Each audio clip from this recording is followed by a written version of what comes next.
بسم الله الرحمن الرحيم بل هو ما استعجلتم به ريح فيها عذاب أليم. Nabi Nuh alaihi salatu wassalam dianggap bapak manusia kedua karena manusia seluruhnya termasuk kita yang hadir di sini adalah semuanya keturunan putra Nuh alaihi salatu wassalam. Dan ketika Allah Subhanahu wa taala selamatkan Nabi Nuh dan para pengikutnya yang ada dalam kapal tersebut, kemudian Allah Subhanahu wa taala berikan nikmat yang luar biasa kepada anak turunannya, di mana Allah Subhanahu wa taala memberikan keturunan generasi baik kepada Syam, Ham ataupun Yafis, dan ketika itu mereka berada di atas tauhid. Tetapi kemudian setelah keturunan Nuh alaihi salatu wassalam semakin banyak dan waktu pun semakin berjalan, maka mereka kembali menyekutukan Allah Subhanahu wa taala. Allah Subhanahu wa taala menjelaskan tentang satu kaum dari keturunan Iram yang sampai kepada Nuh alaihi salatu wassalam, di mana kaum ini Allah tidak pernah ciptakan sebelumnya. Bagaimana kekuatannya, kehebatannya, belum pernah Allah ciptakan kecuali kaum ini saja. Dan itu tadi dikutip oleh imam kita dalam salat subuh. Alam tara kaifa fa'ala rabbuka bi'ad irama dhatil imad allati lam yukhlaq mithluha fil bilad. Bagaimana Allah Subhanahu wa taala telah melakukan ataupun berbuat sesuatu kepada kaum Ad, di mana Ad adalah keturunan Iram, dan kaum ini lam yukhlaq mithluha fil bilad, belum pernah Allah ciptakan seperti kaum ini kepada manusia baik sebelum atau sesudahnya. Luar biasa Allah berikan kekuatan kepada mereka. Di antara kekuatan mereka yang ditunjukkan dalam Al-Quran adalah mereka mampu membuat rumah-rumah di atas gunung. Gunung batu itu digali oleh mereka, diukir, dilobangi, jadi rumah. Sebenarnya tidak ada faedahnya, tetapi mereka ingin menunjukkan kekuatan mereka yang belum ada sebelumnya. Dari setelah mereka sombong dan mereka menyembah berhala. Lah kaum Ad ini diutus kepada mereka seorang rasul namanya Hud, dan Hud itu nabi pertama dari nabi-nabi Arab, karena seluruh nabi selain Arab itu banyak, tapi nabi-nabi Arab cuma 4 saja. Dimulai daripada Hud, kemudian setelah Hud nanti kita kisahkan kisah Nabi Saleh, kemudian setelah Saleh kita kisahkan Syuaib, dan Rasul kita Muhammad sallallahu alaihi wasallam. Ini disebut nabi-nabi Arab. Selainnya bukan Arab. Kebanyakan mereka nabi itu dari Bani Israel, keturunan Ibrahim dari jalur Ishak. Tetapi nabi-nabi Arab ini hanya 4 ini saja, karena mereka diutus di Arab. Dan kaum Ad itu letaknya di antara Oman dan Hadral Maut. Itu disebut Ad. Di situ ada kaum Ad dulu, kaum Iram. Itulah disebut Arab pertama. Tapi Arab ini telah musnah. Yang ada kaum Samud, kaumnya Nabi Saleh. Baru kemudian dari Samud ini banyaklah kemudian kabilah-kabilah Arab sampai kepada masa Ismail. Ada satu kabilah namanya Jurhum. Ismail menikah dengan kabilah Jurhum dari keturunan Thamud. Kemudian dari Jurhum ini beranak pinak, berkabilah-kabilah sampai ke bawah, sampai akhirnya lahirlah Nabi kita yang mulia alaihi salatu wassalam. Maka pada subuh ini kita akan kisahkan sedikit tentang kisah Nabi Hud. Bagaimana kisahnya? Hud kalau dilihat daripada nasab kepada Nuh, dia adalah cucu Nuh yang keempat. Jadi Nuh punya anak, anaknya punya anak, anaknya punya anak, lah Hud ini yang keempat dari keturunan Nuh alaihi salatu wassalam. Artinya dia generasi keempat dari Nuh. Dan subhanallah, sebenarnya ketika Allah subhanahu wa ta'ala menyelamatkan Nuh dan pengikutnya yang sedikit itu kemudian beranak pinak setelahnya generasi kedua, ketiga, mereka masih mentauhidkan Allah. Karena mereka masih mendapatkan cerita bapak-bapak mereka bagaimana Allah mengirim azab kepada kaum Nuh. Tapi syaitan ini sekali lagi cerdas, ikhwan. Dia menggoda Bani Adam itu khutuat, selangkah demi selangkah. Akhirnya kemudian ketika generasi berlalu sampai 3 generasi, mulailah syaitan kembali menguasai kaumnya Nuh. Setelahnya kaumnya anak-anaknya Nuh alaihi salatu wassalam, sampai kepada kaum yang disebut dengan Ad. Disinilah kemudian mereka kembali menyembah berhala, menyembah patung, tidak lagi menyembah Allah subhanahu wa ta'ala. Maka dari sini Allah subhanahu wa ta'ala menjelaskan di dalam Al-Quranul Karim, seperti disebutkan dalam surah Asy-Syu'ara ayat yang ke-123 dan 127. Dari 123 sampai 127. Allah subhanahu wa ta'ala berfirman, kadzabat adun al-mursalin. Telah mendustakan kaum Ad terhadap para rasul. Coba perhatikan nas Al-Quran di sini. Rasul yang diutus kepada kaum Ad itu cuma satu, Hud namanya. Tapi bahasa Al-Quran menggunakan kalimat jama', telah mendustakan kaum Ad para rasul. Pada rasulnya cuma satu.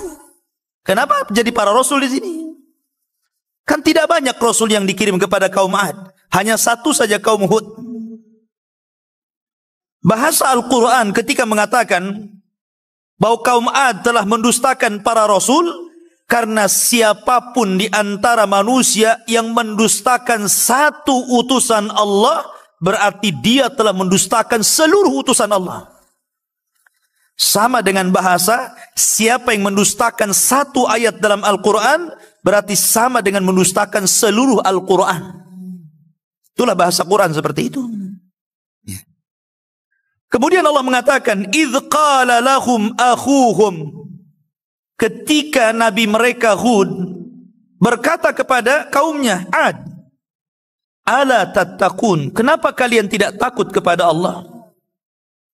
Kenapa kalian tidak takut kepada Allah? Inni lakum rasulun amin. Saya ini hanya sekedar utusan Allah yang menyampaikan amanah Allah. Itu saja. Fattaqullaha wa ati'un. Maka bertakwalah dan taati perintahku.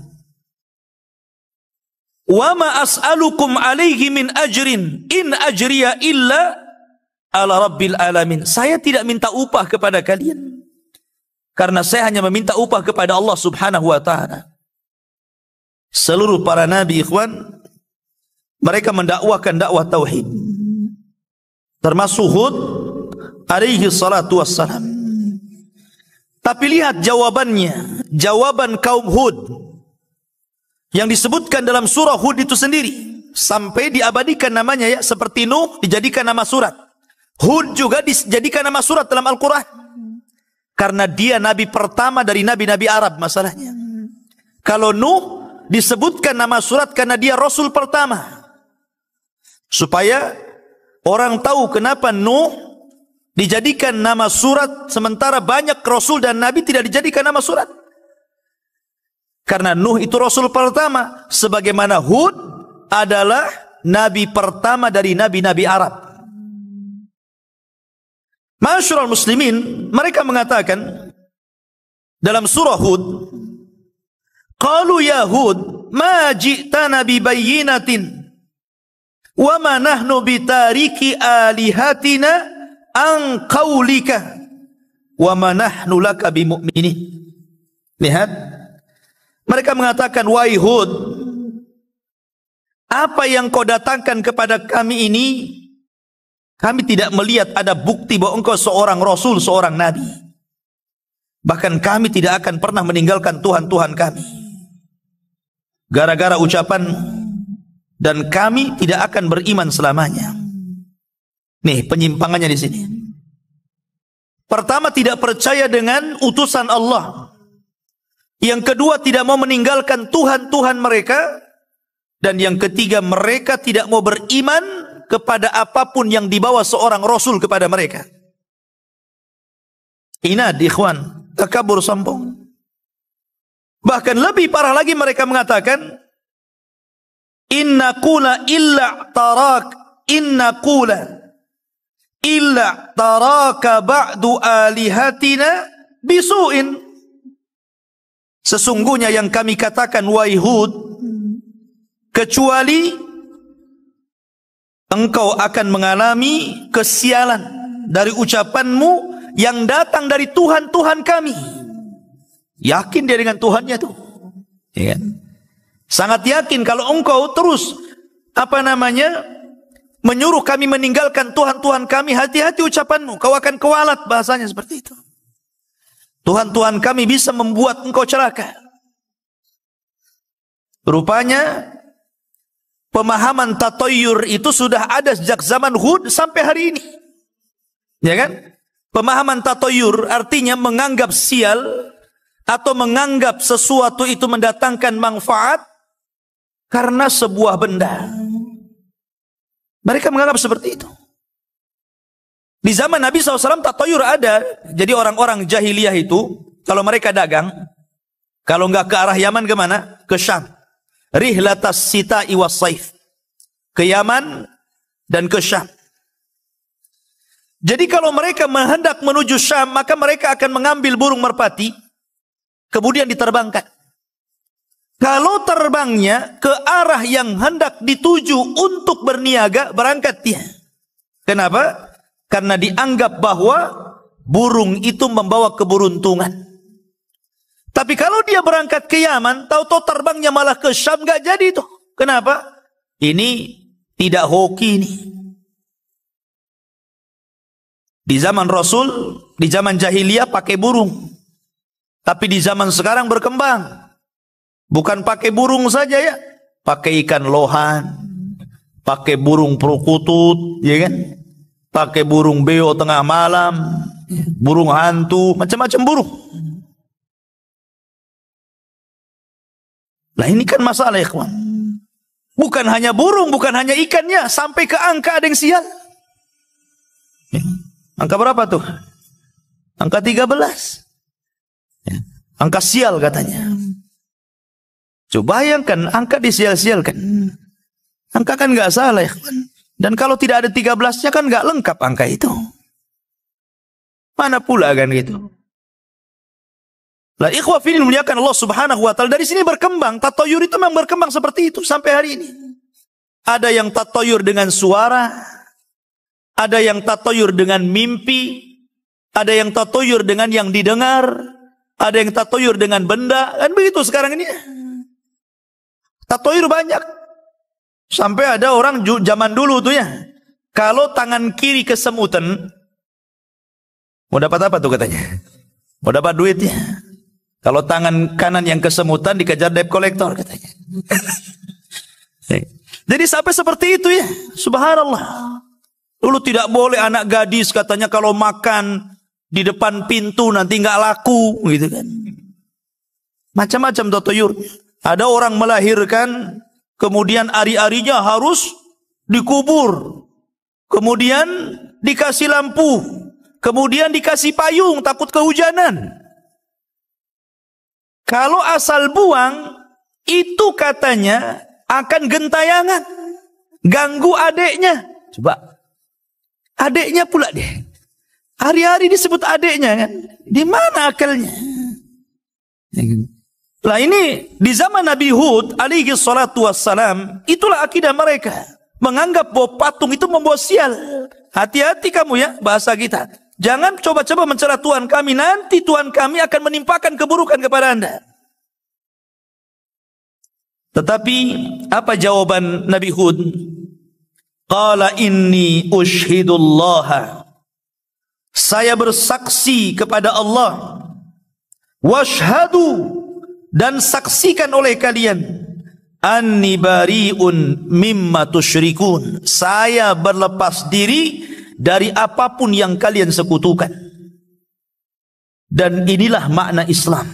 Bagian makna Islam itu apa? Al-bara'atu minasyirki wa ahli. Orang itu harus berlepas diri dari kesyirikan dan para pelakunya. Bukan hanya kesyirikannya saja, pelakunya pun antum harus jauhi. Pamannya antum punya tetangga dukun, jelas lah kan. Selain dukun bayi ya jelas pakai jinnya. Jangankan dukun-dukun, tukang urut itu kadang-kadang begitu. Sebelum ngurut apa yang dibaca? Ya kan? Bentar Ustadz doa dulu katanya. Tapi nggak mau dibunyiin doanya. Was-wes gitu. Ah sudah diurut. Sampai saya pernah punya pengalaman, ada tamu dari Singapura. Kemudian kalau nggak salah Abu Syifa nih yang undang tukang urutnya. Jadi ceritalah ini kawan-kawan tamu ini. Katanya kalau ingin hilang pegal-pegalnya, saya bisa pindahkan penyakit abang ke ayam katanya. La ilah. Adalah yang kayak gini. Ini kan sampai tukang urut loh, sampai seperti itu. Bukan dukun, tukang urut.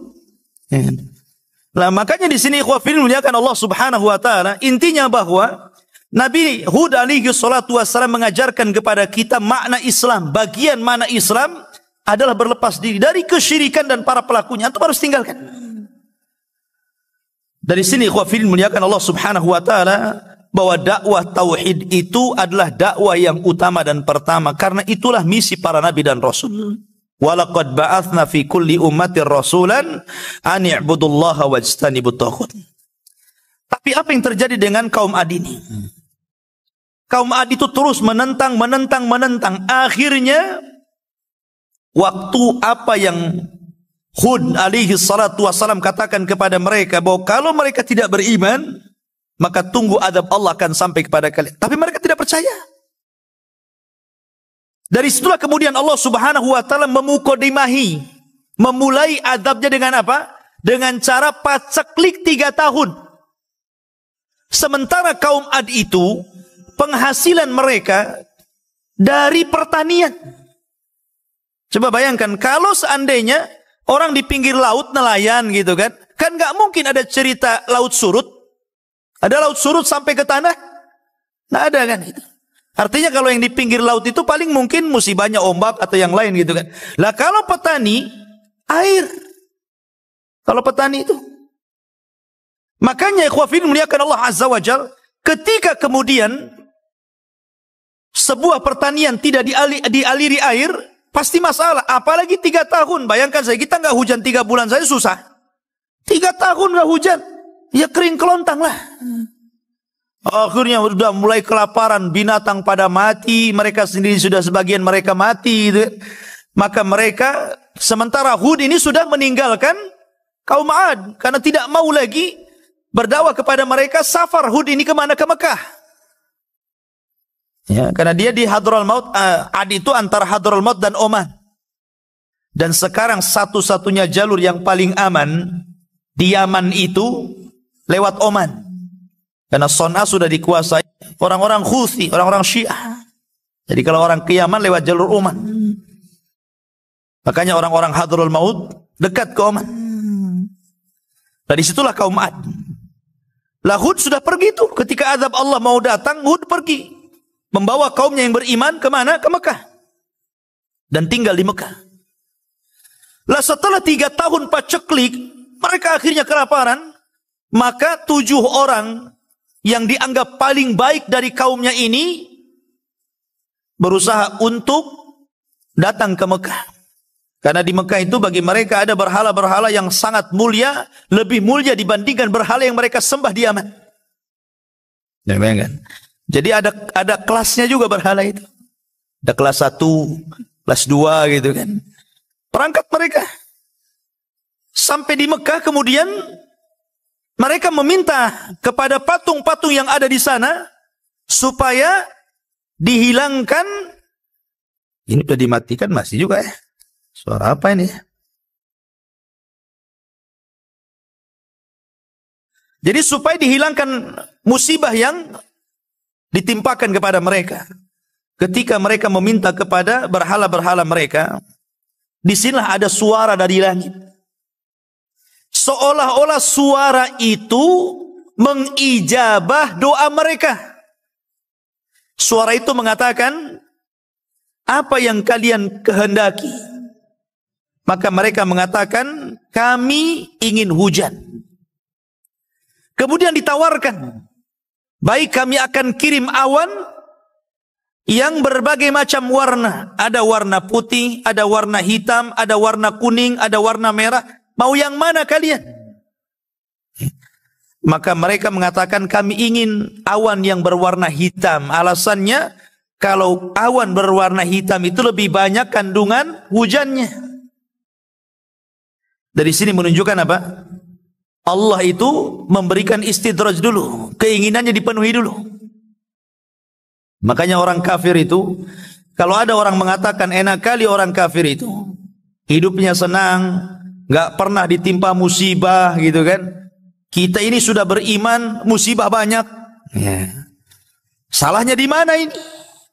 Padahal Allah mengatakan, wa kana haqqan alaina nasral mu'minin. Adalah kewajiban Allah menolong orang-orang yang beriman. Rasanya nggak ditolong-tolong saya ini. Padahal sudah beriman. Innallaha yudhafi'u 'anil ladzina amanu. Allah akan menjaga orang-orang yang beriman.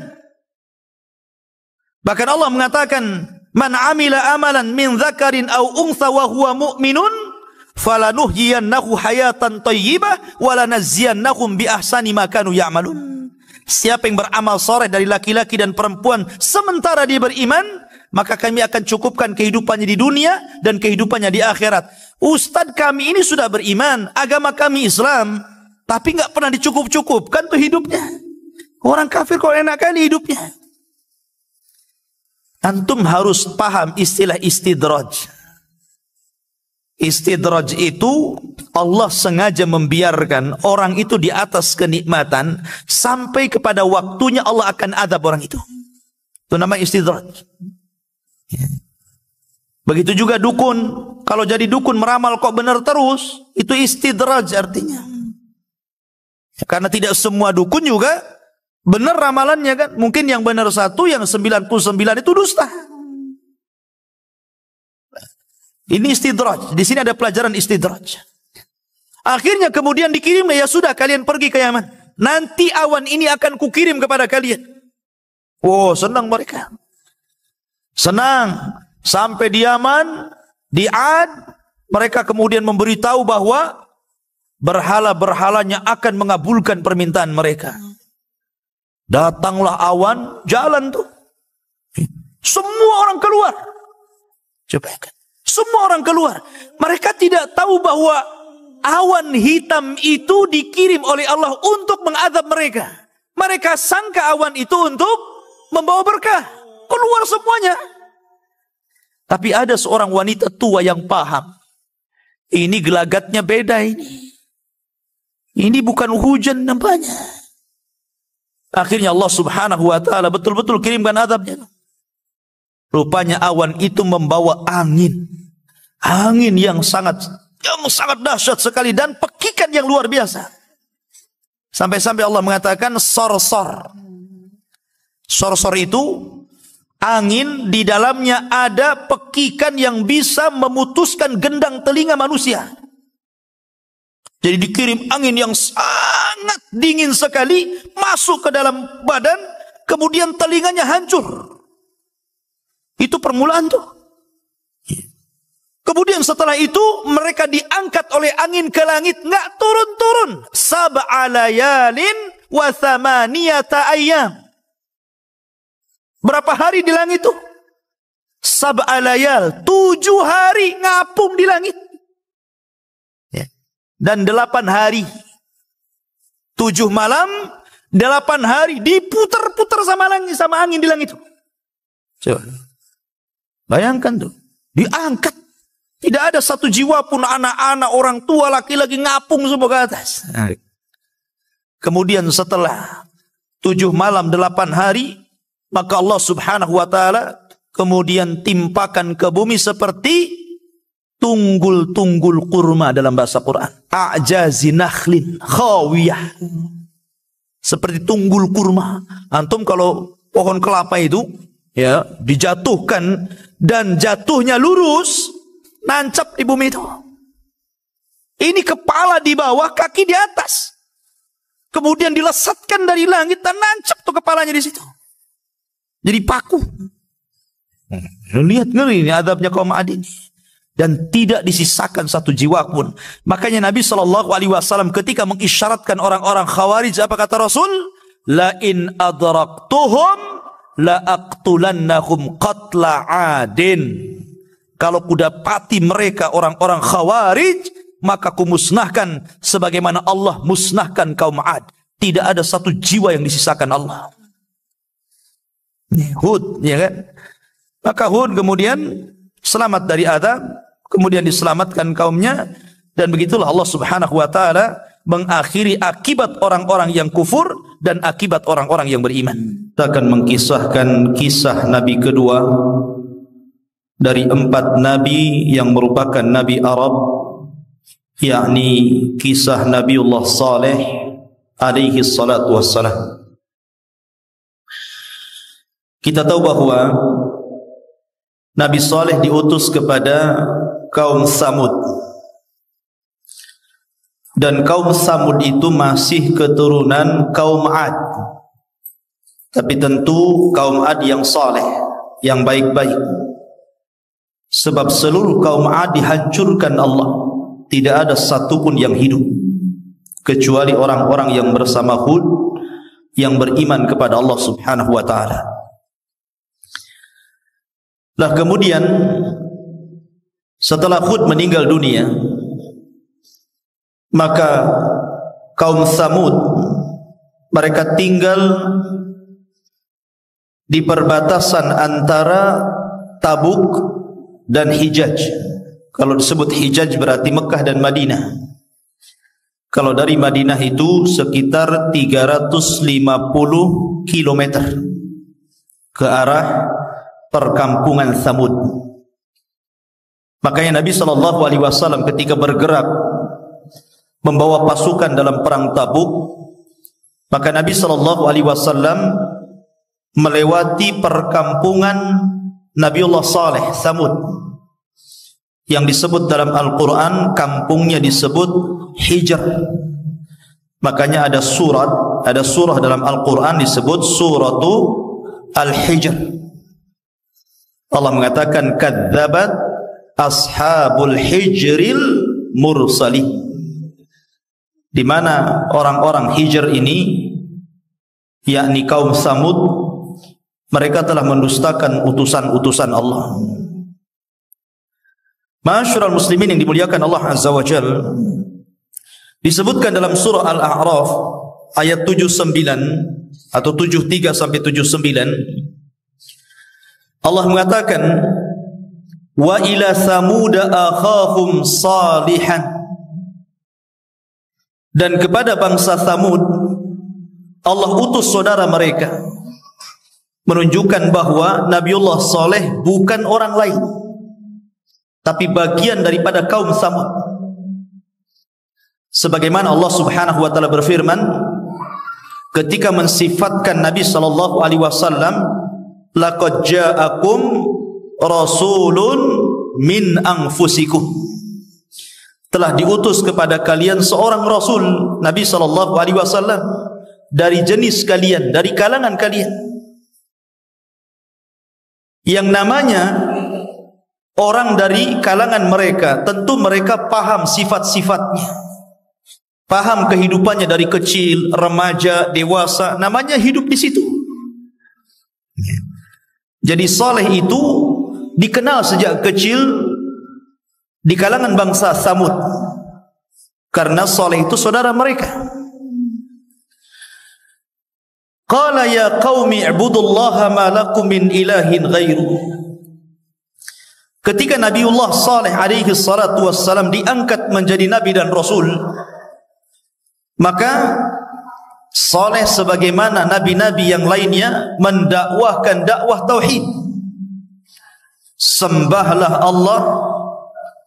Tolong yang di belakang ributnya sampai ke depan suaranya. Jadi sebagaimana para nabi dan rasul mendakwahkan dakwah tauhid, maka Nabiullah Saleh juga demikian. U'budullaha ma lakum min ilahin ghairu. Sembahlah Allah, tauhidkan Allah, karena tidak ada sesembahan selain daripada Allah yang berhak disembah. Seluruh para nabi mendakwahkan dakwah tauhid. Begitu juga Nabiullah Saleh alaihi salatu wassalam. Lah Nabi Saleh ini ikhwan adalah orang yang diharapkan oleh kaumnya sebelum dia diangkat menjadi nabi dan rasul untuk menjadi pemimpin mereka. Karena kebaikan akhlaknya, kecerdasannya, keadilannya dalam keputusannya, mereka mengharap Nabi Saleh itu menjadi pemimpin mereka. Tapi ketika Nabiullah Saleh diangkat menjadi nabi, kemudian mendakwahkan dakwah tauhid, maka dari sinilah orang-orang Samud ini mulai mengingkari Nabiullah Saleh, karena agama mereka menyembah berhala. Tiba-tiba Nabi Saleh mengingkari sesembahan-sembahan mereka dan mengajak hanya menyembah Allah saja. Mulailah mereka kemudian marah, sehingga kemudian Allah mengatakan, ya qaumi ibudullaha ma lakum min ilahin ghairuh qad ja'atkum bayyinatun min rabbikum. Sungguh telah datang kepada kalian mukjizat, keterangan dari Rabb kalian. Sebagaimana di zaman Nabi SAW, ikhwan, Nabi itu selalu dituntut mendatangkan keanehan. Ketika orang-orang Quraisy tidak percaya dengan dakwah Rasul, mereka mengatakan, kalau engkau memang seorang nabi dan rasul, tampakkan mujizatmu. Maka kemudian Nabi SAW berdoa kepada Allah dan menunjuk bulan. Tiba-tiba bulan terbelah menjadi dua. Kurang apa lagi itu? Bulan terbelah menjadi dua. Lebih hebat dibandingkan Musa alaihi salatu wassalam yang hanya membelah lautan. Tapi apa jawaban orang-orang musyrik yang tadinya mereka mengatakan, kalau engkau tampakkan keajaibanmu kami beriman. Tiba-tiba setelah ditampakkan mereka mengatakan, zahara sihru Muhammad. Lihat, sihirnya Muhammad telah tampak, katanya. Kurang ajar enggak? Mereka mengatakan, kalau engkau menampakkan keanehan kami beriman. Sudah dikasih keanehan malah mengatakan zahara sihru Muhammad, telah tampak sihirnya Muhammad. Lah begitu juga orang-orang Samud. Mereka mengatakan kepada Nabiullah Saleh alaihi salatu wassalam, kalau engkau seorang nabi, tunjukkan mujizatmu. Maka Nabi Saleh mengatakan, taib, apa yang kalian kehendaki? Ditawarkan. Kata kaumnya, keluarkan dari batu ini unta. Kemudian bukan unta saja, bukan satu unta, tapi unta dengan anaknya. Jadi keluar induknya dan anaknya sekalian dari batu. Maka Nabi Saleh mengatakan, taib, kalau seandainya aku kabulkan permintaan kalian, aku keluarkan unta dari bebatuan ini, apakah kalian akan beriman kepada aku? Serentak mengatakan, ya, kami akan beriman. Maka Nabi Saleh salat 2 rakaat, kemudian memohon kepada Allah Subhanahu wa taala. Tiba-tiba keluar dari batu itu unta yang sangat besar. Kemudian diikuti anaknya dari belakang. Luar biasa. Tapi apa yang terjadi dengan kaum Saleh? Mereka sudah berjanji itu. Kalau Nabiullah Saleh berhasil mengeluarkan unta dan juga anaknya, mereka akan beriman. Justru jumhur, sebagian besar di antara mereka mengingkari. Dan hanya sedikit yang beriman dari kalangan orang-orang lemah. Begitulah tabiat orang kafir. A'angzartahum am lam tunzirhum la yu'minun. Kau berikan peringatan kepada mereka ataupun tidak, tetap mereka tidak beriman. Seperti kisah di zaman Rasul, seorang pegulat Arab hebat namanya Rukana. Rukana ini selalu ikut adu tanding, dan itu budayanya orang-orang Quraisy. Bergulat itu sudah budaya mereka. Dan pegulat hebat yang dibanggakan orang Quraisy itu namanya Rukana. Nabi masyhur tentang nama Rukana itu. Suatu ketika Rasul sedang naik unta, ketemu dengan Rukana di tengah jalan. Tidak ada orang, Rasul dan Rukana saja. Kata Nabi SAW, ya Rukana, aku tahu engkau pegulat hebat. Bagaimana kalau ku tantang dirimu? Kata Rukana, baik. Kalau seandainya aku bisa mengalahkan wahai Muhammad, apa imbalannya? Kata Nabi SAW, ambil unta yang kutunggangi ini. Tapi kalau seandainya aku kalahkan dirimu wahai Rukana, masuklah ke dalam agamaku. Rukana sudah melirik unta Rasul. Unta Rasul itu unta mahal, unta merah. Mungkin kalau sekarang ini kendaraan mungkin bawa Fortuner gitu kan. Ayo kelahi dengan saya. Kalau saya kalah, ambilnya Fortuner. Akhirnya kelahi Nabi SAW dengan Rukana ini, bergulat. Rukana tidak paham bahwa seorang Nabi itu memiliki kekuatan 40 orang laki-laki kekar. Dalam riwayat 10 laki-laki kekar. Ibaratkan Rukanah ini melawan 10 laki-laki kekar atau 40 laki-laki kekar gitu kan. Sekali hantam, sekali tunjang, terlemparlah dia. Kata Nabi SAW, ya Rukanah, ingat perjanjianmu ya. Kalau ku kalahkan dirimu, kau akan masuk Islam. Tapi Rukanah mengatakan, ya Muhammad, siapa saksinya?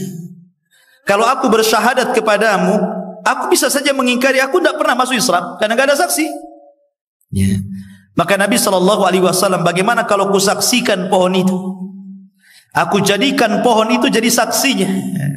Maka Rasul mengisyaratkan kepada salah satu pohon, kayak film kartun, pohonnya jalan, akarnya naik, kemudian akarnya jalan, menghadap Nabi SAW, kemudian mengucapkan salam. Rukanah kaget, tengok pohon tercabut dari akarnya, kemudian akarnya berjalan, menghadap Rasul, salam lagi. Lari Rukanah. Kata Rukanah, zahara sihru Muhammad. Dia Muhammad tukang sihir. Macam mana dia bisa menjadikan pohon itu berjalan dan bisa mengucapkan salam? Betul kan? Orang kafir, ikhwan. Maka ketika unta Saleh ini keluar, dan ini unta bukan unta biasa, makanya Allah mengatakan dalam Al-Quran, hadhihi naqatullahi lakum. Ini unta Allah. Seperti Baitullah, disandarkan kepada Allah, menunjukkan ini bukan unta biasa. Ini unta Allah karena memiliki keistimewaan sebagaimana Baitullah, karena disandarkan kepada zat yang maha mulia Allah Subhanahu wa ta'ala. Unta ini besar. Nanti saya akan kisahkan, air susunya saja cukup untuk memberi minum satu kabilah Tsamud setiap 2 hari sekali. Masya Allah. Baik. Kemudian Allah Subhanahu wa ta'ala berfirman lagi dalam surah Al-A'raf, masih dalam surah Al-A'raf, hadhihi naqatullahi lakum ayatan, sebagai tanda untuk kalian. Walaupun orang-orang ini mendustakan, ikhwan, tetap saja manfaat unta ini mengalir kepada mereka. Akhirnya Nabi Saleh mengatakan kepada kaum Tsamud, sesungguhnya unta ini akan mendatangkan keberkahan kepada kalian. Jangan pernah disentuh. Fadaruha, biarkan dia. Ta'kulu fi ardillah, makan di bumi Allah sesukanya. Wala tamassuha bisu, dan jangan kalian menyentuhnya dengan keburukan. Fayakhudakum adzabun alim, sebab kalau engkau sentuh dengan keburukan, maka akan datang azab yang pedih kepada kalian. Kemudian Saleh mengatakan, biarkan mereka atau unta ini makan, terserah dia. Kalau masuk ke kebun kalian, biarkan saja, jangan dihalau. Dan sebagai timbal baliknya, ketika satu hari unta ini minum, kalian jangan minum. Jangan mengambil air dari sumur yang unta ini minum di situ. Tapi kalian boleh mengambil air susunya. Tapi ketika satu hari unta ini tidak minum di sumur itu, kalian boleh mengambil air dari situ. Akhirnya apa yang jadi kesepakatan? Sepakat nih orang-orang Tsamud ini, walaupun mereka kufur kepada Nabi Saleh, sepakat. Subhanallah, unta ini besar. Kalau tidak besar, bagaimana air susunya bisa memberi minum kepada ribuan kaum Tsamud? Ini kan mujizat satu unta, tapi susunya itu kayak pabrik saja. Nggak habis-habis, kayak keran aja gitu kan. Nggak habis-habis susunya itu. Bisa ngasih minum ribuan manusia. Ini tanda-tanda luar biasa ini. Harusnya kalau orang berakal, ini memang seorang nabi membawa mujizat, tapi mereka tidak berakal. Ma'asyiral muslimin yang dimuliakan Allah Subhanahu wa taala. Dari sini Allah ingatkan bagaimana kenikmatan yang Allah berikan kepada kaum Tsamud. Wadhkuru ij'alakum khulafa'i min ba'di 'adin. Dan ingatlah kalian ketika kalian menjadi penerus setelah kaum 'Ad. Wa bawwa'akum fil ardi, dan kalian diberikan tempat di bumi. Tattakhiduna min suhuliha qusuran wa tanhitunal jibala buyutan fadhkuru ala Allah.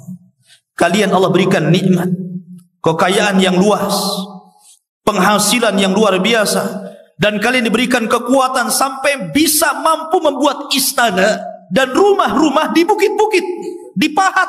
Bayangkan, jadi gunung batu itu jadi istana, jadi rumah. Gimana caranya itu? Zaman sekarang ya enak saja ya, banyak peralatan. Tapi zaman itu kan manual. Tapi Allah berikan kekuatan, Masya Allah, sebagai bukti istana dan rumah-rumah kaum saleh sampai hari ini masih tetap tegak. Di satu perkampungan namanya Hijr, sampai hari ini ada bekas-bekasnya. Istananya kaum Tsamud itu, rumah-rumahnya kaum Tsamud yang ada di gua-gua, cantik ya, memberikan nilai seni yang luar biasa yang tidak sanggup dibuat orang sekarang itu. Dan ini sebagai bukti Allah sisakan peninggalan mereka, kaum Tsamud ini. Kemudian Allah mengatakan fadhkuru ala Allah, ingatlah dengan kebesaran-kebesaran Allah, wala ta'tsaw fil ardi mufsidin, dan janganlah kalian merusak di permukaan bumi. Tetapi ikhwan, ada satu kisah, lama-lama mereka jenuh. Sehingga ada seseorang, ada dua orang. Yang pertama, orang ini menaksir seorang wanita yang sangat cantik. Tapi wanita cantik ini sudah dipengaruhi oleh syaitan. Kata wanita ini, kau boleh menikahi aku, tapi syaratnya kepala unta saleh. Kemudian yang satunya juga ada.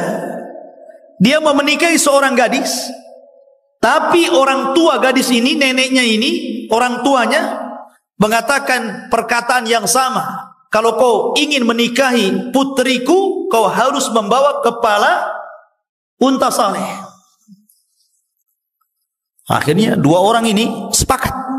Kalau enggak, mereka enggak menikahi wanita cantik itu kan itu.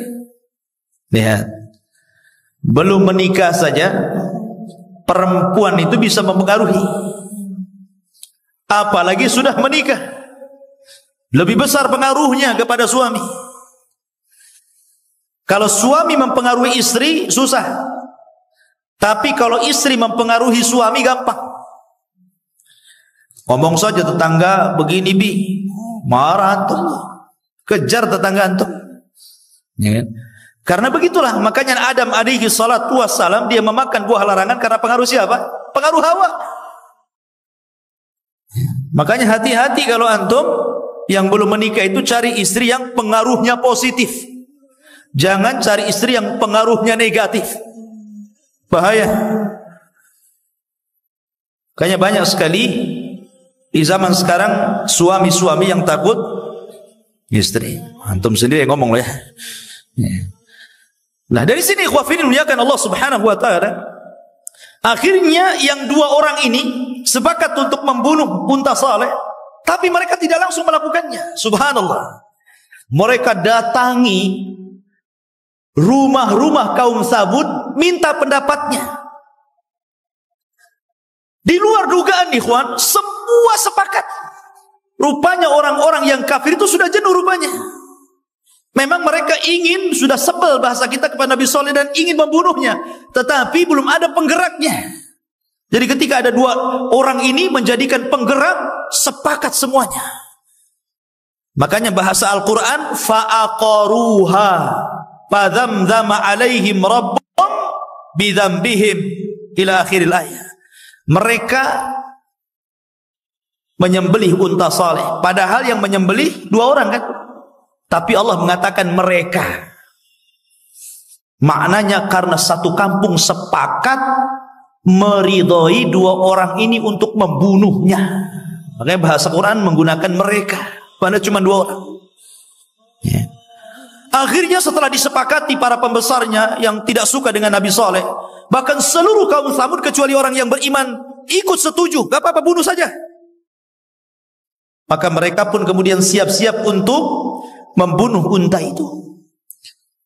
Maka dua orang ditemani dengan orang-orang yang lain, jumlahnya 9 orang. Mereka sepakat untuk membunuh unta saleh. Akhirnya dibunuh betulan. Ketika unta itu sedang bermain-main di kebun, didatangi itu. Kemudian langsung diikat sana sini. Kemudian fa'aqaruha. Aqar itu artinya maka unta itu ditusuk lehernya sini. Nyembelih unta beda dengan nyembelih kambing dan sapi ya. Kalau nyembelih kambing harus dirobohkan. Nyembelih sapi juga dirobohkan. Kalau unta nggak dirobohkan. Unta itu suruh duduk. Suruh duduk tenang, baru ambil belati, congkelek. Nah, gitu aja. Udah keluar sini, dah tunggu. Unta ini nggak mungkin lari. Dia diam sampai mati. Lain dengan kambing ya. Kambing juga tergantung pemiliknya. Kata para ulama, dosa itu mempengaruhi binatang. Salah satu kalau antum berkorban, kemudian kurban antum ngamuk suka disembelih, jangan-jangan yang berkurban ini banyak dosanya. Ada sebagian ulama berpandangan seperti itu. Taib, intinya bahwa disembelihlah unta ini, tetapi anaknya lari. Anaknya ini nggak sempat ditangkap dan dibunuh, lari kemudian masuk ke dalam batu, tiba-tiba menghilang begitu. Dari sini ada terjadi khilaf ketika para ulama menjelaskan tentang binatang yang keluar dari perut bumi di akhir zaman, yang akan mengecap dan menstempel manusia dan bisa bicara dengan manusia. Ada yang mengatakan binatang yang keluar dari perut bumi itu adalah untanya Nabi Saleh. Maksudnya anak unta yang masuk ke dalam batu itu nanti akan keluar lagi di akhir zaman dan akan bicara. Itu satu pendapat. Walaupun pendapat yang kuat tentang binatang yang bicara di akhir zaman itu bukan unta Nabi Saleh, tapi binatang sendiri yang sangat besar, yang ketika muncul dari perut bumi, kepalanya nempel di awan, padahal kakinya belum keluar dari bumi, saking besarnya. Dan dalam riwayat, walaupun riwayat ini dilemahkan, tangan kanan yang membawa stempel cincinnya Nabi Sulaiman, dan tangan kirinya membawa tongkatnya Nabi Musa. Jadi kalau dia orang yang beriman, stempel Nabi Sulaiman ini diketokkan di dahinya, maka akan keluar cahaya. Tapi kalau dia orang kafir, dipukulnya dengan tongkatnya Nabi Musa, maka akan hitam wajahnya. Sehingga ketika itu orang sudah tidak kenal lagi nama. Orang memanggil dengan sebutan mukmin dan kafir, dan tidak ada yang tersinggung. Hei mukmin, mau kemana? Ya, mau ke sini Fir, gitu kan. Ya, jadi itu saja, nggak ada lagi nama itu. Cuman mukmin kafir mukmin, tapi nggak ada yang tersinggung. Nama-nama itu akan diangkat. Cuman mukmin kafir itu aja ngomong. Dan itu di akhir zaman ya. Kalau orang sekarang dibilang kafir marah itu biasanya. Orang kafir dikafirkan marah biasanya kan gitu. Apalagi bukan kafir. Ya. Jadi intinya maka anaknya unta Nabi Saleh ini masuk ke dalam perut bumi ini. Lah setelah mereka berhasil membunuh unta Saleh, mulailah mereka mengarah untuk membunuh Nabiullah Saleh alaihi salatu wassalam, karena untanya sudah mati. Maka mereka kemudian membuat makar, wa makaru makran wa makarna makran walakinnahum la yash'urun. Mereka membuat makar, tapi Allah punya makar dan mereka tidak sadar. Sepakat mereka mengirim 9 orang ini untuk membunuh Nabiullah Saleh. Karena mereka tidak punya keberanian, pengecut. Maka mereka ingin membunuh keluarga Saleh dan Nabi Saleh di malam hari. Mereka tidak punya keberanian. Tidak berani di siang hari, di malam hari. Maka yang 9 orang ini yang sudah berhasil membunuh unta Nabi Saleh, mereka pun mengintai Nabi Saleh di tempat di mana Nabi Saleh dan keluarganya jalan di situ. Akhirnya mereka sembunyi di bawah bukit. Ketika Nabiullah Saleh alaihi salatu wasallam dan keluarganya berjalan di situ, tidak mungkin mereka akan menyakiti seorang nabi. Intang surullah yang surukum. Mereka adalah para penolong agama Allah. Tentu Allah akan tolong Nabiullah Saleh. Maka tiba-tiba Allah gempakan gunung, tidak sadar batu-batu dari atas gunung itu gelinding semuanya. Akhirnya menimpa 9 orang ini mati sekaligus. Nabiullah Saleh alaihi salatu wassalam ketika itu sudah memperingatkan tentang siapapun yang membunuh unta ini, maka siap-siap dengan azab yang sangat pedih. Dan rupanya mereka memang sepakat untuk melakukan pembunuhan ini, walaupun mereka tidak langsung membunuh, tapi orang lain yang membunuhnya. Maka Nabi Saleh memberikan 3 hari kepada mereka akan datang azab Allah. Di hari pertama wajah mereka menguning. Di hari kedua wajah mereka memerah. Di hari ketiga wajah mereka menghitam, hitam semuanya, gosong. Mulailah mereka ketakutan. Ini azab apa yang akan menimpa kita ini? Dari situlah maka dimulai hari Kamis wajah mereka menguning, hari Jumat wajah mereka memerah, hari Sabtu wajah mereka menghitam, maka hari keempat hari Ahad ketika sebelum terbit matahari, Allah subhanahu wa ta'ala merintahkan Jibril untuk berteriak. Maka berteriaklah Jibril sehingga pekikannya malaikat Jibril cukup membunuh seluruh kaum Samud. Tiba-tiba di pagi hari semua sudah menjadi bangkai di rumah-rumah mereka. Itu hukuman Allah subhanahu wa ta'ala kepada kaum Samud. Maka kemudian Nabi Saleh membawa para pengikutnya untuk pergi dari situ. Makanya Nabi SAW melarang, tidak boleh kita melewati tempat-tempat yang diazab Allah. Jangan. Karena heran nih, antum tahu Laut Mati. Laut Mati itu kan tempat diazabnya kaum Lut, kaum Sodom. Tapi hari ini dijadikan tempat wisata. Mandi lumpur di situ. Rasul mengatakan jangan lewat. Tempat-tempat yang mengundang azab itu jangan antum main-main di situ. Itu main-main ke tempat wisata yang di situ banyak kesyirikan gitu kan, tidak perlu. Ya. Karena dikhawatirkan ketika antum datang ke situ azab Allah menimpa antum, itu yang kita khawatirkan. Fattaqu fitnatan la tusibanna alladziina zalamu minkum khassah. Takutlah akan fitnah kalau menimpa kalian bukan orang zalim saja yang akan mati, tapi orang baik pun terkena imbasnya, kata Allah. Maka dari kisah Nabi Allah Salih alaihi salatu wassalam ada pelajaran besar, di mana kita harus mengikuti syariat Islam ini sami'na wa ata'na. Sebagaimana Nabi Salih alaihi salatu wassalam mengajarkan kepada kaumnya, akibat tidak mendengar nabinya, akhirnya Allah kirim azab kepada mereka. Ini kan azab tidak mungkin ikhwan ditimpakan kecuali karena maksiat mereka. Di zaman Rasul pernah perang Uhud. 40 pemanah diletakkan di mana? Di Bukit Ainain. Kata Nabi SAW, jangan kau bergerak dari sini sampai menang peperangan ini. Tapi rupanya ketika itu Khalid bin Walid masih kafir dan menjadi jenderalnya orang-orang kafir Quraisy. Dia itu jago siasat perang Khalid ini, baik di masa jahiliyah atau di masa Islam.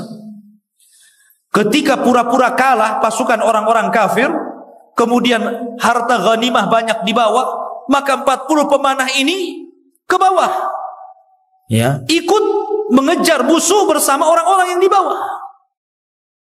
Luar biasa Khalid ikhwan. Antum kalau pernah umrah, Bukit Uhud itu lebar, tinggi, besar. Dari Madinah nampak Bukit Uhud itu. Macam mana Khalid bisa memutar balik, ya, mengelilingi gunung yang sangat besar dan panjang, kemudian bisa menempati tempat para pemanah kaum muslimin. Ini yang menjadi keajaiban luar biasa. Macam mana Khalid bisa, gitu loh maksudnya. Kalau bukan karena kecerdasan Khalid dalam berperang. Makanya ketika zaman Abu Bakar Siddiq radhiyallahu an, resmi Khalid diangkat jadi Kapolri. Dialah yang memimpin seluruh pasukan dan tidak pernah kalah dalam peperangan, sehingga tambatan hati kaum muslimin akhirnya sangat tertarik dengan Khalid, seolah-olah kalau Khalid jadi pemimpin perang pasti menang. Dari sinilah Umar bin Khattab tidak mau. Tauhidnya kaum muslimin rusak. Maka ketika Umar jadi khalifah, dipecat Khalid, digantikan Abu Ubaidah ibnul Jarrah. Bukan tidak ada alasan. Umar tahu kecerdasan Abu Bakar, memilih orang-orang yang tepat di posisinya. Tapi Umar ingin menyelamatkan akidah manusia. Kalau tetap Khalid menjadi panglima perang, maka akan mempengaruhi tawakal kaum muslimin. Mereka boleh jadi tawakal kepada Khalid dan tidak bertawakal kepada Allah. Ini kalau Khalid jadi pemimpin pasti menang. Nah ini kan bahaya. Makanya Umar mencopot jabatan Khalid dan menggantikan dengan Abu Ubaidah ibnul Jarrah. Tapi pencopotannya tidak diketahui Khalid. Suratnya disembunyikan oleh siapa? Oleh Abu Ubaidah, supaya tidak mengacaukan perang. Coba. Umar memberikan surat pemecatan kepada Abu Ubaidah, tapi sama Abu Ubaidah disembunyikan tuh suratnya, sehingga seolah-olah dalam peperangan itu masih dipimpin Khalid. Dan Allah menangkan dalam perang Qadisiyah, sehingga Baitul Maqdis takluk di tangan kaum muslimin. Ya kan? Dari sini ikhwah fillah muliakan pelajaran besar. Kalau orang menyimpang dari agama Allah, mulai menjauh daripada syariat Allah, meninggalkan sunnah Rasul sallallahu alaihi wasallam, di zaman Rasul saja terjadi kekalahan. Apalagi di zaman sekarang, yang Rasul sudah 14 abad yang silam meninggalkan kita umatnya. Satu tokoh yang sangat fenomenal, seorang raja yang sangat zalim dari raja-raja penguasa dunia. Siapakah dia? Dialah Namrud ibnu Kush ibn Kan'an ibnu Ham ibnu, atau dikenal dengan Raja Namrud. Kisah Namrud ini memang tidak disebutkan secara nama dalam Al-Quran, tetapi ada isyaratnya. Dan juga kisah Namrud ini bukan hanya diceritakan dalam Islam, bahkan dalam kitab-kitab Yahudi dan juga tarikh-tarikh Arab itu juga menceritakan tentang kisah Namrud ini. Tetapi tentu kita umat Islam sandarannya adalah Al-Quran dan juga sunnah Rasul. Memang ada kisah-kisah seputar Namrud ini dari kisah-kisah Arab. Terkadang ceritanya aneh dan juga tidak bersanad atau diambil dari Israiliyat. Tetapi tidak mengapa kita akan ceritakan tentang kisah-kisah itu biar kita paham siapa sebenarnya Namrud ini. Nama Namrud di dalam Al-Quranul Karim tersirat, maksudnya bukan tersurat, tersirat dalam 2 surat. Pertama surah Al-Anbiya ayat 68 dan surah Al-Baqarah ayat 258. Dan kalau cerita Namrud biasanya dikait-kaitkan dengan cerita Nabi Ibrahim. Namun sebelum saya masuk kepada kisah Namrud dan juga kisah Nabi Allah Ibrahim alaihi salatu wassalam, kita akan menjelaskan sosok Namrud ini. Al-Imam At-Tabari dan juga Al-Imam Ibnul Athir menyebutkan nasab Namrud ini sampai kepada Nuh alaihi salatu wassalam. Jadi nasabnya Namrud Ibnu Kush, Ibnu Kan'an, Ibnu Ham, Ibnu Nuh. Itu nasabnya. Artinya dia sampai kepada Ham, putra Nuh alaihi salatu wassalam. Tetapi Imam Ibnu Katsir rahimahullahu ta'ala menyebutkan nasab lain. Namrud itu adalah Namrud Ibnu Kan'an, Ibn Kush, Ibn Sam, Ibn Nuh. Jadi Namrud ini keturunan Syam, Ibn Nuh. Jadi ada 2 pendapat yang Nuh alaihi salatu wassalam itu kan memiliki 4 putra. Yang 1 kafir, Kan'an, dan yang 3 ikut agama Nabi Nuh alaihi salatu wassalam, Syam, Ham, dan Yafis. Kalau menurut Al-Imam At-Tabari dan Ibnu Athir, jadi Namrud ini keturunan siapa? Keturunan Ham, putra Nuh. Tetapi Ibnu Katsir rahimahullah ta'ala menyebutkan sanad lain bahwa dia keturunan Syam, putra Nuh alaihi salatu wassalam. Ma'asyiral muslimin yang dimuliakan Allah subhanahu wa ta'ala, ada kisah, mungkin ini kisah-kisah dari Israiliyat, bahwa Namrud ini menjadi raja karena dia sujud kepada iblis. Jadi ceritanya begini. Jadi suatu ketika Namrud ini sedang mandi dan di sekitarnya banyak para wanita. Ini sebelum menjadi raja dunia, masih menjadi raja Babil. Dan disebut Babil itu diambil daripada Babul Ilah, pintu Tuhan katanya. Maka disebut Babil. Lah ketika sedang mandi, tiba-tiba dakhala alaihi rajulun ahdab, masuk kepada tempat mandi ini seorang laki-laki yang perawakannya bungkuk. Kemudian wa alaihi thiyabu sauda, dan dia memakai pakaian yang sangat hitam. Kemudian mendekati Namrud. Namrud kagetlah. Bisa masuk dari mana orang yang bungkuk yang menggunakan pakaian hitam ini? Padahal tidak ada celah seseorang bisa masuk ke dalam kecuali dibukakan pintunya.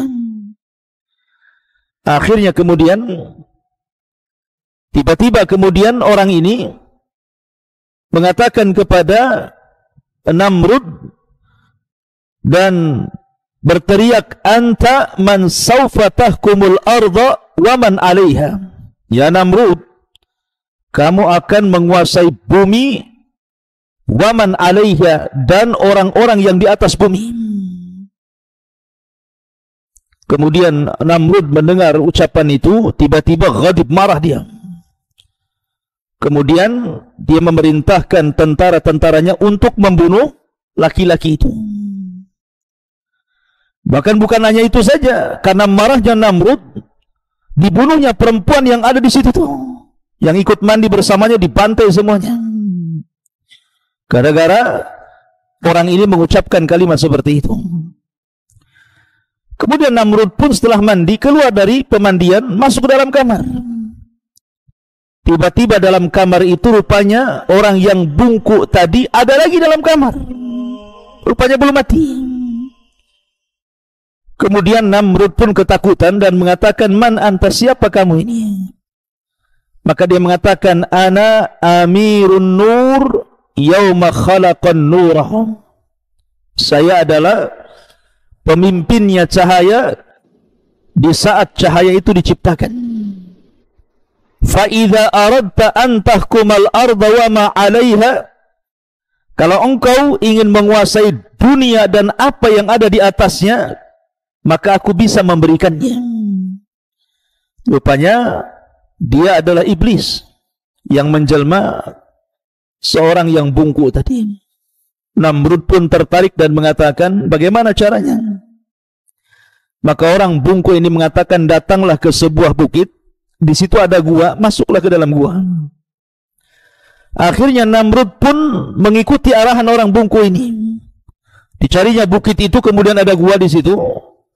Kemudian setelah sampai di gua, dia mengatakan, bukankah kau sudah menjanjikan akan memberikan kekuasaan dan kekuatan kepadaku? Maka orang bungkuk ini mengatakan, ya, tapi ada syaratnya. Antarani ala hayatil haqiqiyah. Kamu harus melihat diriku dalam bentuk asli. Akhirnya sepakat.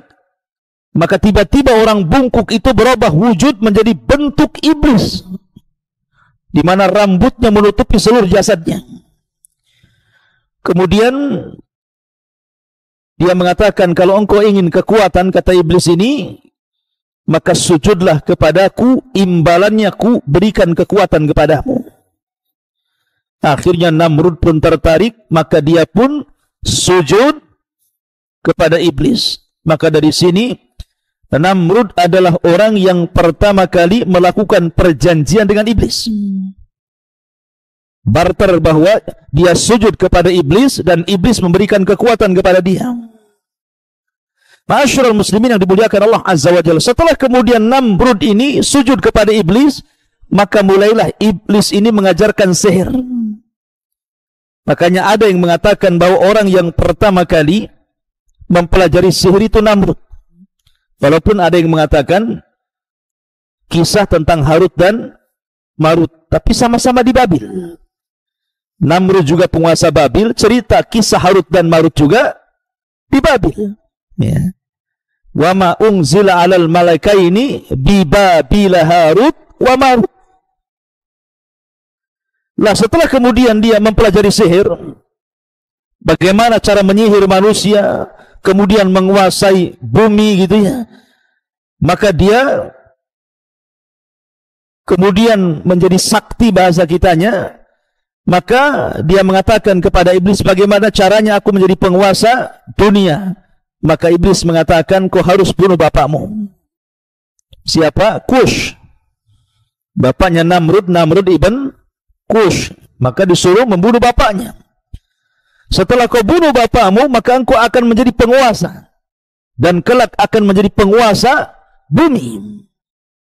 Makanya diisyaratkan dari perkataan Al-Imam Mujahid, bahwa malakul ardi arba'atun. Raja yang pernah menguasai bumi itu 4 orang. 2 mukmin dan 2 kafir. Adapun yang mukmin Sulaiman dan Zulkarnain, adapun yang kafir Namrud dan juga Bukhtun Nasr. Akhirnya betul-betul dibunuhnya bapaknya. Setelah dibunuh bapaknya, maka tahtanya diambil dia. Maka mulailah dia akhirnya menguasai Babil dengan kebengisan, kesombongan, dan dengan sihirnya sehingga orang-orang takut kepada dia. Kemudian lambat laun dia pun mulai menyerang negara-negara di sekitarnya, kemudian makin meluas kerajaannya, setiap disebut Namrud saja, semua orang takut. Tentu bantuan daripada iblis laknatullah alaihi. Ada kisah seperti itu, tetapi ini kisah Israiliyat, ikhwan. Tidak perlu kemudian terlalu dijadikan sebuah rujukan, karena kita punya rujukan yang jelas Al-Quran dan Sunnah Nabi SAW. Saya hanya ingin menjelaskan ceritanya saja. Nah, suatu ketika Namrud setelah menjadi penguasa dunia, tiba-tiba Namrud ini bermimpi. Dan itu disebutkan di dalam beberapa referensi tentang mimpinya Namrud ini. Salah satunya sebutkan dalam kitab Al-Bidayah. Jadi suatu ketika Namrud ini bermimpi. Dia melihat bintang yang bercahaya di langit. Tiba-tiba kemudian cahayanya hilang begitu saja. Ada yang mengatakan bahwa Namrud ini menyembah bulan. Kemudian ketika bermimpi, kemudian dia melihat matahari mengalahkan cahaya bulan. Kemudian di pagi harinya dia pun memanggil dukun-dukun, para peramal, dan minta ditakwilkan mimpinya.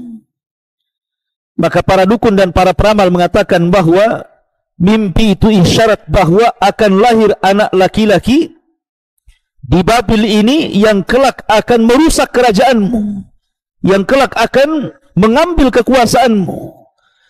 Maka akhirnya Namrud pun meminta kepada pasukannya dalam 1 tahun itu supaya tidak ada satupun bayi-bayi yang hidup, semua dibantai.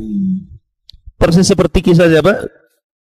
Kisahnya Fir'aun membantai anak laki-laki dan membiarkan anak perempuan. Lah di hari pembantaian itu, disinilah lahirlah Ibrahim alaihi salatu wassalam. Maka Azar pun menyembunyikan Ibrahim karena takut dibunuh di sebuah gua. Akhirnya Ibrahim pun kemudian menjadi besar, menjadi remaja, menjadi dewasa, dan dia berjalan di atas fitrahnya. Tidak sebagaimana kaumnya yang macam-macam mereka sembah. Karena kaum Ibrahim ini kan macam-macam nih. Ada yang menyembah bulan, ada yang menyembah matahari, ada yang menyembah bintang, ada yang menyembah berhala, ada yang menyembah Namrud, gitu ya. Jadi macam-macam sesembahannya. Nah, ma'asyiral muslimin yang dimuliakan Allah Azza wa Jalla, bagaimanapun Namrud ini adalah raja yang sangat terkenal, raja yang kaya dan suka memberi. Jadi dia terkadang sepekan sekali atau mungkin sebulan sekali itu mengumpulkan makanan dari kerajaan. Kemudian diundanglah orang-orang fuqara wal masakin, orang-orang yang berhajat makan datang ke dia. Tetapi setiap orang ini minta makanan, maka Namrud akan bertanya, "Man rabbuka?" Siapa Rabbmu? Kalau dia mengatakan anta, maka dia dapat makanan. Begitulah Namrud mendoktrin orang-orang Babil itu supaya menuhankan dirinya. Lah suatu ketika Nabi Ibrahim alaihi salatu wassalam ikut pula dalam antrian meminta makan itu. Ketika giliran dia, Namrud bertanya, "Man rabbuka?" Siapa Rabbmu? Maka akhirnya Ibrahim mengatakan, "Rabbi alladhi yuhyi wa yumit." Rabbku adalah zat yang menghidupkan dan mematikan. Namrud marah karena Ibrahim tidak menuhankan dirinya. Maka akhirnya Namrud mengatakan, "Kalau sifat Tuhanmu seperti itu, aku bisa." Akhirnya Namrud memanggil 2 tahanan untuk keluar dari penjara, dibunuh salah satunya dan dibiarkan yang lainnya. Kata Namrud, "Lihat, aku bisa menghidupkan dan aku juga bisa mematikan." Kata Ibrahim, "Baik kalau begitu, yang kau bunuh itu sekarang kau hidupkan." Dia terdiam dia. Kalau tadi dia bisa mematikan orang dengan cara membunuh, sekarang dia sudah mati. Kata Ibrahim, "Yang mati ini kau hidupkan." Enggak bisa. Makanya Allah Subhanahu wa taala isyaratkan di dalam surah Al-Baqarah 258, "Alam tara ila alladhi haja Ibrahim fi rabbih an atahu Allahul mulka idh qala. Dari sini dimulai, idh qala Ibrahimu rabbiyalladzi yuhyi wa yumit.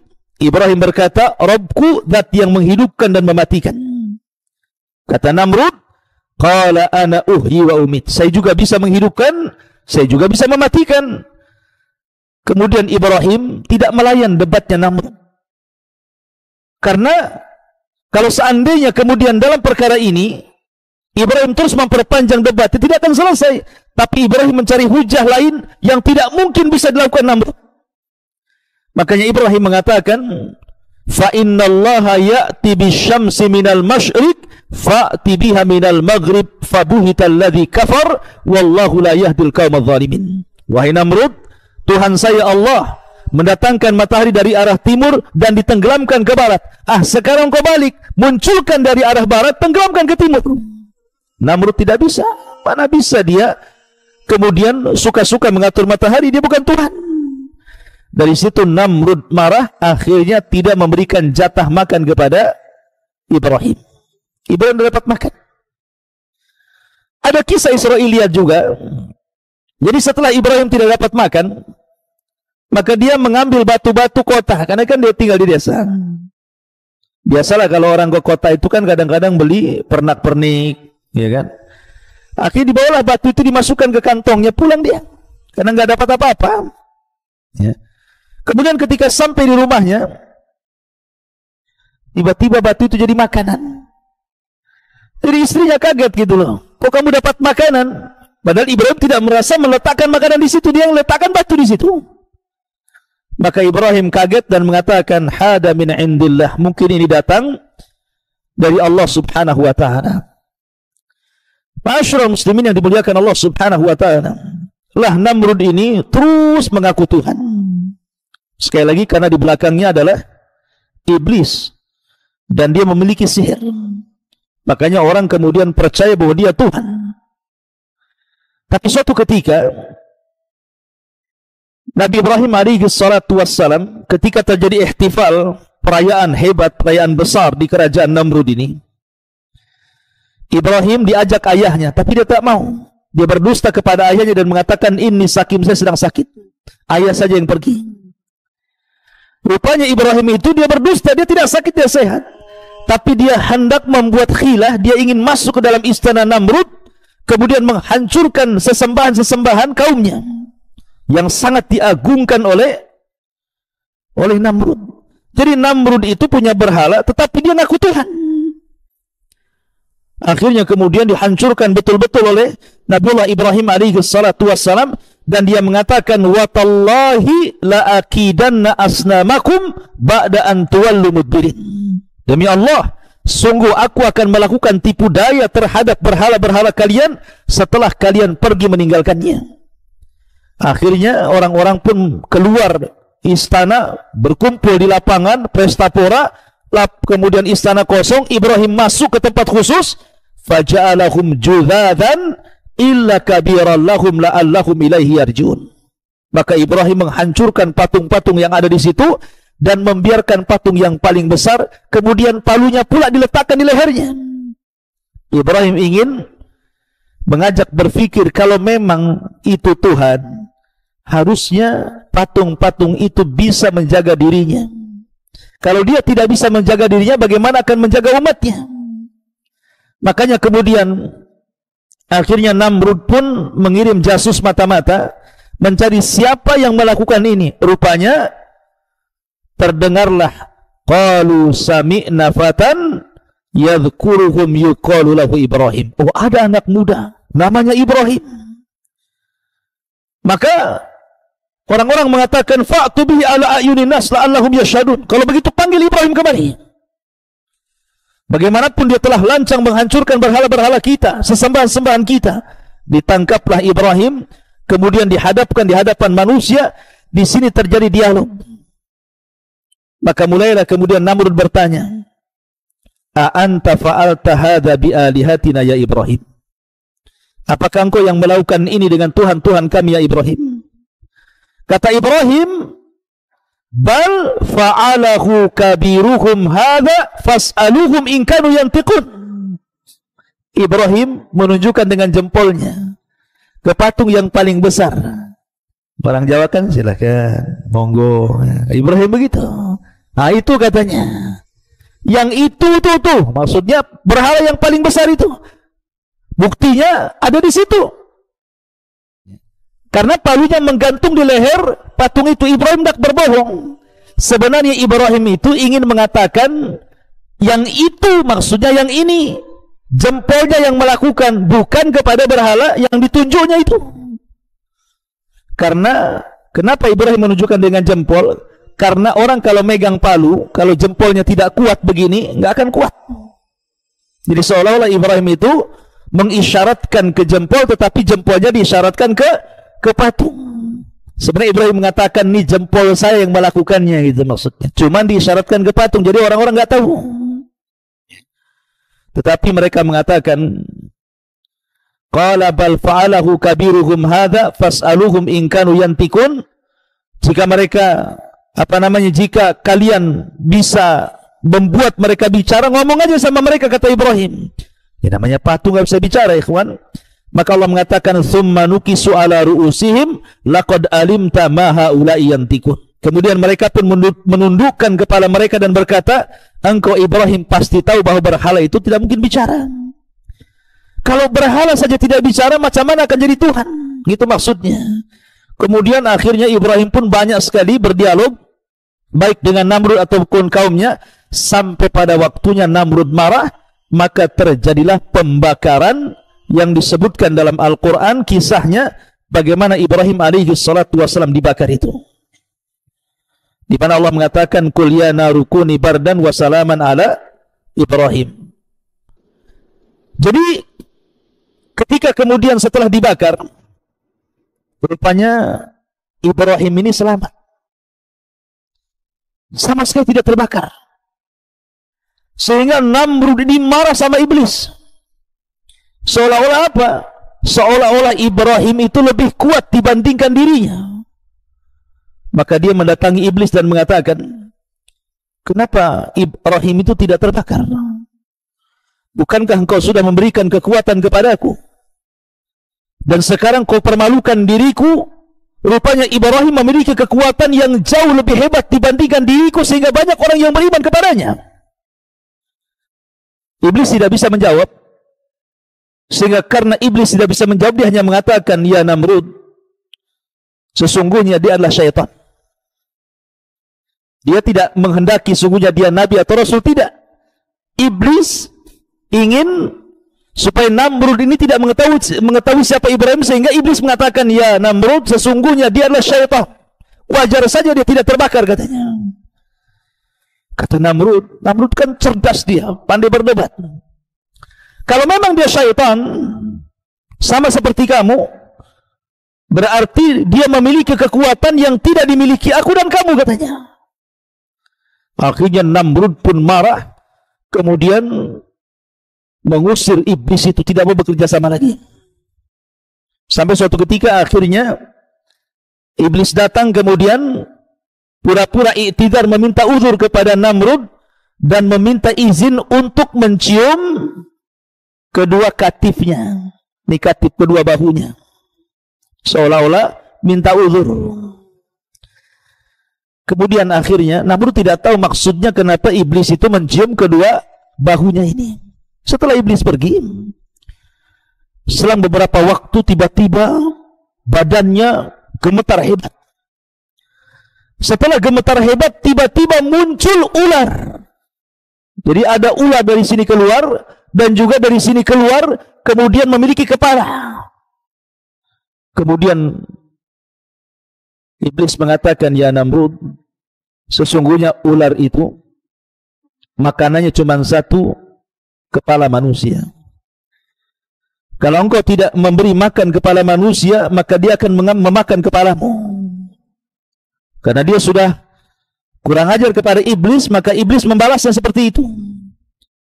Akhirnya kemudian Namrud pun karena dia tidak mau mati, maka dia perintahkan Zabaniyahnya, pembantu-pembantunya, untuk menculik setiap bayi atau anak-anak yang belum balik, kemudian dipenggal kepalanya untuk makanan ularnya itu.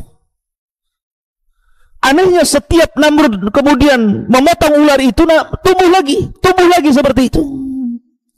Jadi setiap hari orang-orang itu banyak yang hilang anak-anaknya dan tinggal jasadnya saja, kepalanya sudah nggak ada. Karena dibawa oleh tentara Namrud untuk makanan ularnya. Tentu ikhwan, ini cerita-cerita khurafat ya. Ada dalam kitab-kitab yang ditulis oleh orang-orang Persia sana ya. Nah, ya sebagai pengetahuan saja, kalau antum membaca di internet ada kisah seperti ini, ya ini lebih dekat ke khurafat sebenarnya. Nah, intinya bahwa kemudian akhirnya Namrud ini pun karena sudah kesal, dia tidak bisa menaklukkan ular itu yang keluar dari dua katifnya itu, maka dia akhirnya berazam untuk membuat Burju Babil. Burju Babil, sebuah menara yang menjulang sampai ke langit, di mana orang yang jalan dari menara itu mutar begini pakai tangga, belum ada lift ketika kala itu, dan baru sampai di pucuknya kalau sudah berjalan setahun. Setinggi apa itu? Coba antum jalan setahun menara itu, baru sampai di pucuknya itu kalau sudah berjalan setahun, baru sampai di atas langit itu. Bayangkan ya.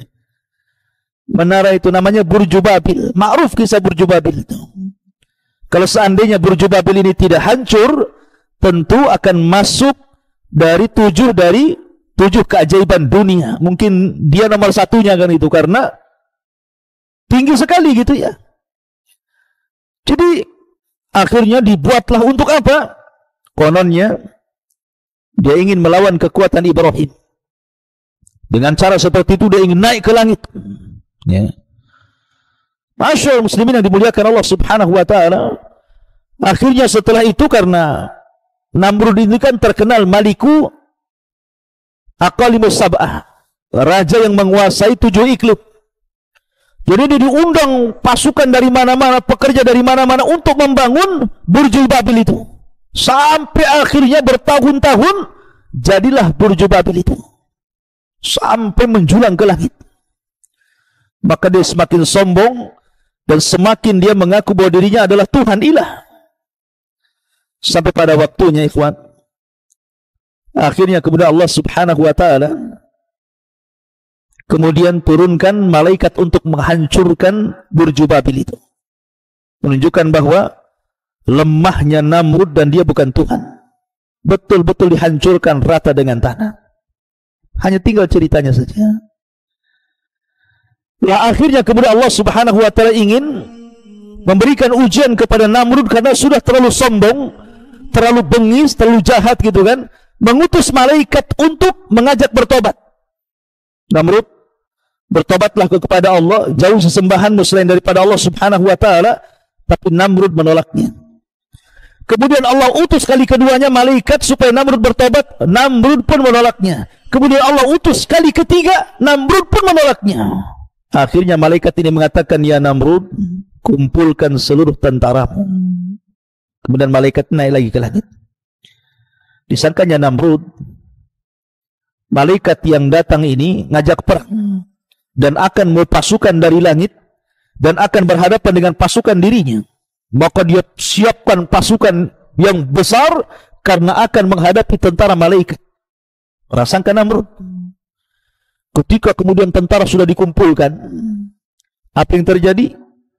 Allah Subhanahu wa taala kirimkan azab kepada Namrud. Dengan cara apa? Dikirimnya jutaan ba'udah. Jutaan nyamuk entah dari mana-mana datangnya. Nyamuk ini tiba-tiba menyerang tentara Namrud. Bukan hanya menyedot darahnya, tapi memakan dagingnya. Sehingga akhirnya seluruh tentara Namrud itu semuanya mati. Hanya tinggal tulang belulang saja. Diadab oleh Allah Subhanahu wa ta'ala. Dan Namrud tidak terkena apapun. Kecuali Allah Subhanahu wa ta'ala hanya kirimkan seekor nyamuk saja. Kemudian nyamuk ini masuk ke lubang hidung Namrud. Kemudian menggerogoti darahnya, menghisap darahnya, menggerogoti otaknya. Pokoknya isi kepala itu digerogoti. Ada yang mengatakan Namrud ini diazab oleh Allah seperti itu sebagaimana lamanya kekuasaan dia. Jadi dia berkuasa 400 tahun, maka Allah azab seperti itu juga 400 tahun. Jadi nyamuk itu berserang selama 400 tahun itu. Dan di zaman itu kan belum ada operasi ya. Jadi susah gitu ya. Jadi setiap hari dia meminta kepada pasukannya untuk dipukulkan besi ke kepalanya. Terkadang dipukulkan sendal kepalanya. Tapi nyamuk ini tidak mau pergi. Sampai akhirnya karena banyak sering dipukul-pukul kepalanya, akhirnya Namrud pun jadi gila dan dia mati. Gimana enggak gila? Dia dipukul kepala. Coba aja antum. Ada dipukul sendal kepala antum. Apa enggak gila keluar dari Jabal Uhud nih? Ya. Ma'asyiral muslimin yang dimuliakan Allah Azza wa Jalla. Tapi begitulah Allah Subhanahu wa taala mengadab orang-orang yang jabbar, yang sombong dengan cara terkadang hanya mengirim seekor nyamuk. Ya. Ma'asyiral muslimin yang dimuliakan Allah Azza wa Jalla. Jadi itulah kisah Namrud sedikit. Sekali lagi, sebagian kisah ini juga tidak benar, tidak bersanad karena juga dari kisah Israiliyat. Tetapi yang jelas bahwa kita kaum muslimin sudah ada sandaran bahwa setiap kisah itu harus bersumber dari Al-Quran dan sunnah Nabi SAW. Dan Al-Quran menyebutkan kisah Namrud ini hanya dikaitkan dengan perdebatan dia dengan Ibrahim alaihi salatu wassalam.